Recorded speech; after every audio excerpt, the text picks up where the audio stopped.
right! Guess what, guys? Something very exciting just happened.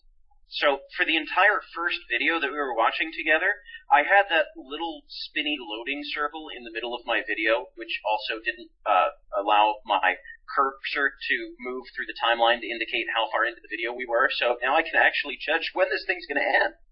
Nice. And not have a spinning circle in front of my face. Okay, so the way to solve this puzzle is basically what Indy did in the movie. Does anybody remember what Indy does in the movie? Oh, he broke out his whip and his pistol and he started whipping and shooting everything till the floor caved in.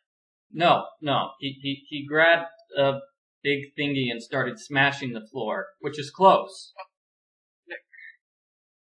So now he's going all the way to the left until he can find something he can use to smash the floor with. I think he stole that from the Da Vinci Code. Mm-hmm. And then he has to go all the way back right to the first room so he can break through the floor there. Really? Yes, really. It's kind of a hassle. Do these hallways have any distinguishing features whatsoever to tell them apart? Nope. I wonder if you can look at any of the book titles. That would be interesting to try out if we actually were playing this game ourselves, but we're not playing it live, so... Seems like the kind of thing an old-school LucasArts game would do. Mm-hmm. I'm sure. Yeah. Oh, it's sort of like that, sort of like the library from Monkey Island 2, where you can spend half an hour just taking out books and reading their ridiculous titles.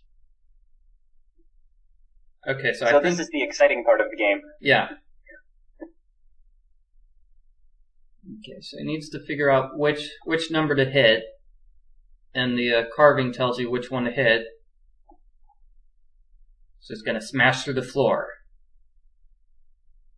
He looks angry, like he wants revenge on that floor for just being there. V for vendetta against the floor.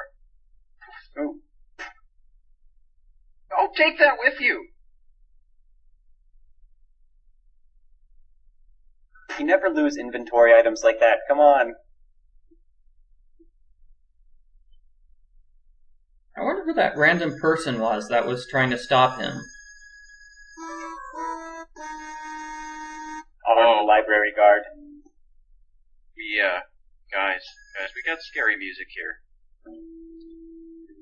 Oh wait, I think this is where I stopped playing the game. I think I got to this point. Yeah. Because it was too creepy? I think it wasn't very fun. It's not very fun. You'll see the rest of the video, and the rest of the video is just him wandering around through the underground sewers and solving a puzzle every minute or so. Congratulations, you've just ruined it for our viewers. They're going to be like, oh man, I don't want to watch this guy wandering around the hallway. I don't even know I was listening to these guys talk about a game they're not playing at all. Now I really should shut this off. But I'm so enthralled by Nathaniel's voice that I'm just going to keep watching. Oh, which is why I should keep talking if that's true, which it probably isn't. Okay, so that was puzzle number 1, using the wine bottle on the torch, which doesn't make too much sense. Thank you, Michael, for completely failing to acknowledge anything I just said, because it not only invalidates just the entire half-minute of commentary that I made, but also is an indication that I should probably stop talking every once in a while. It's okay. I'm sure everybody loves to hear the sound of your own voice. It's just, I love to hear the sound of my own voice more. Well, I appreciate that Michael is keeping us on track with what's actually happening in the game, because I have no clue. That's probably good. See, I'm sort of looking at this as an opportunity to do a podcast without actually needing to talk about things that I can't talk about, like the PlayStation 3 price cut and other relevant to today things. That happened last year. I know. That's how irrelevant I am. I don't know. Hey, Paul, didn't you want to talk about how great the 4th Indiana Jones movie is? That movie's awesome. That's my favorite Indiana Jones movie. And it sounds like I'm being sarcastic, but I'm not. I actually like that movie. Ooh. That was an awesome little noise. They should play that every time he solves a puzzle. Yeah. That was great. Kind of like in Zelda games where they play a little noise like that whenever you do anything. At least I think. I haven't played. Do. That's the sound they make. They don't go do. That's more of a do. There are a couple of different sounds. Maybe you're thinking of the one where he opens a treasure chest. It's like do. We got do.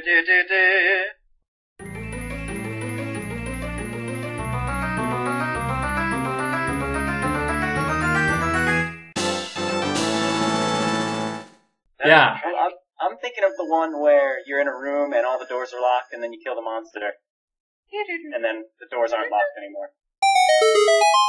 Something like that. Yeah. Wow. This game must not be very good. We can't emulate Harrison Ford's voice. We can't do Legend of Zelda jingles. I mean, so Michael, what's happening in the game right now? Indy's solving puzzles while going through the sewer. He's trying to get to the end of the sewer where the tomb of the person is. That's all that's happening. You know, if this were a Sierra game like King's Quest or Space Quest or Police Quest, Indy would have been, like, eaten 3 times by a sewer alligator. He would have been dissolved by acid once, and he probably would have fallen down a couple of cliffs as well. And somehow there would be a cave squid. Mm-hmm. He can die in this game.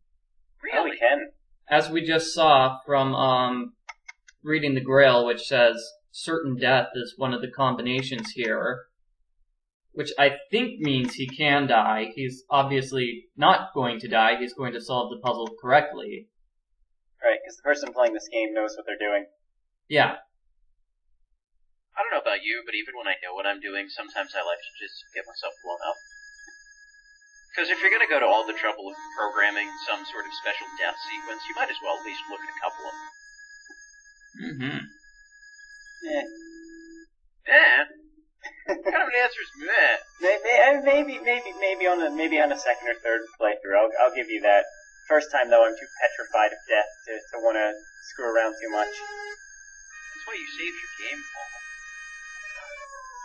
So much work. Plus, there's a game like Willy Beamish where you have like a death meter where if you screw up too many times, you die.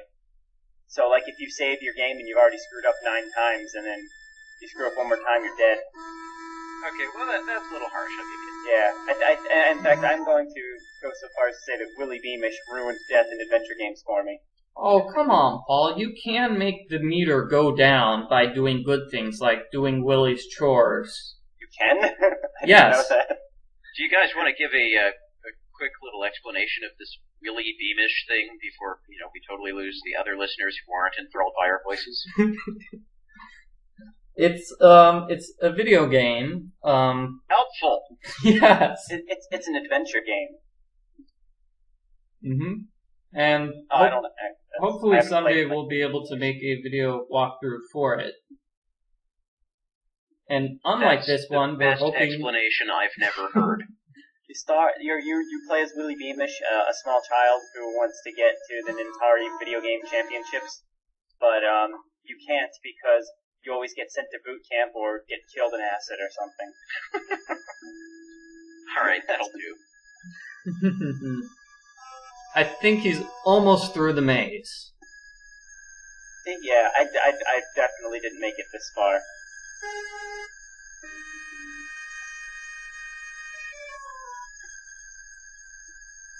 I think this maze is a little bit too long.